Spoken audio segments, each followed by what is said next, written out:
आप सभी को जय माता दी। कई कस्टमर हमसे पूछते हैं कि अगर हम कोई प्लॉट लेते हैं तो उसमें रजिस्ट्री का जो चार्ज है वो कितना लगेगा, यानी कैलकुलेशन कैसे कैसे होती है और कितना रुपए हमें जो है स्टाम्प ड्यूटी में देना है, कितना रजिस्ट्रेशन चार्ज में देना है और कितने पे हमारे जो है रजिस्ट्री होगी, कितने वैल्यू पे होगी, सर्कल रेट का क्या महत्व है। तो ये सारी जानकारी मैं आपको इस वीडियो के अंदर देने वाला हूँ। तो इस वीडियो को आप अंत तक जरूर देखिएगा और वीडियो अगर अच्छी लगी हो तो वीडियो को लाइक करके हमारे चैनल को सब्सक्राइब जरूर कीजिएगा। तो आइए वीडियो को शुरू करते हैं।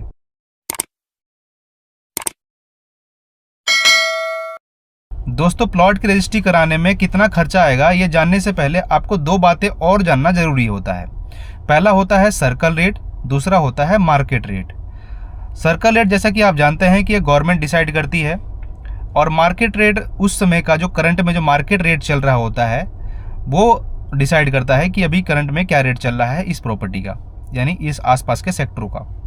तो जैसे मान लीजिए कि आप कोई ग्रेटर नोएडा के अंदर आपने कोई 100 मीटर का कोई प्लॉट लिया है और आप जानना चाहते हैं कि उस प्रॉपर्टी पर कितना रजिस्ट्रेशन चार्ज, कितना स्टाम्प ड्यूटी, ये सारी चीज़ें आपको देनी होगी। तो आइए मैं आपको इसका पूरा कैलकुलेशन समझाता हूँ।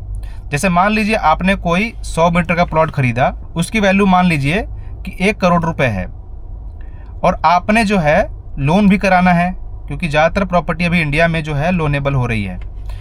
तो अगर मान लीजिए अगर आपने इसके अंदर 50 लाख रुपए का लोन कराया, 50 लाख रुपए का लोन कराया और 50 लाख रुपए का आपने सेल्फ फंडिंग किया है, यानी खुद की अपने पैसे 50 लाख रुपए दिए हैं और 50 लाख रुपए का लोन कराया है।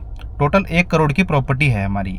तो जब आप प्रॉपर्टी की रजिस्ट्री कराएंगे तो आपको 50 लाख से थोड़ा ज़्यादा आपको अमाउंट वहाँ पर रजिस्ट्री के अंदर शो कराना होगा। जैसे मान लीजिए कि 60 लाख या 70 लाख रुपए के आसपास, ठीक है। तो इसमें आपने 70 लाख रुपए रजिस्ट्री में अमाउंट दिखाया कि हमने प्रॉपर्टी जो है 70 लाख में परचेज करी है। आपने 20 लाख रुपए अपने तरफ से दिए हैं उसको, जो कि वाइट वैल्यू में रहेगी, और 50 लाख रुपए जो था वो लोन था, यानी टोटल जो वैल्यू हुई है वो 70 लाख रुपए की हुई है। बाकी जो 30 लाख रुपए बचे हुए हैं वो आप बी पार्ट के अंदर भी दे सकते हैं। तो टोटल जो हमारी जो रजिस्ट्री का जो अमाउंट हुआ है वो 70 लाख रुपए हुआ है। 20 लाख रुपए आपकी सेल्फ फंडिंग है और 50 लाख रुपए का लोन है, ठीक है। क्योंकि पूरी लोन पे आप प्रॉपर्टी ले नहीं सकते, 50 लाख पे ही आप जो है रजिस्ट्री नहीं करा सकते, आपको थोड़ा बहुत अपना अमाउंट भी दिखाना होता है वहाँ पर।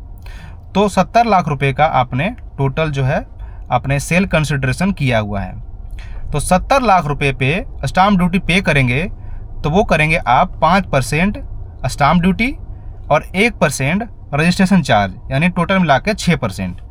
तो 70 लाख रुपए का जो है 6% कितना होता है, 7 छक 42, यानी 4,20,000 रुपए का आपका जो है स्टाम्प ड्यूटी और रजिस्ट्रेशन चार्ज लगा हुआ है। तो ये आपको जो है 4,20,000 रुपए का स्टाम्प ड्यूटी और रजिस्ट्रेशन चार्ज आपको पे करना होगा गवर्नमेंट को जब आप रजिस्ट्री कराएंगे तब। ये हो गया आपका जो रजिस्ट्री अमाउंट जो रहेगा वो ये रहेगा। बाकी कुछ फीस आपको अलग भी देने होते हैं, जैसे वकील की फ़ीस हो गई, डॉक्यूमेंट जब नोटरीज कराएगा तो नोटराइज वाला भी लेता है।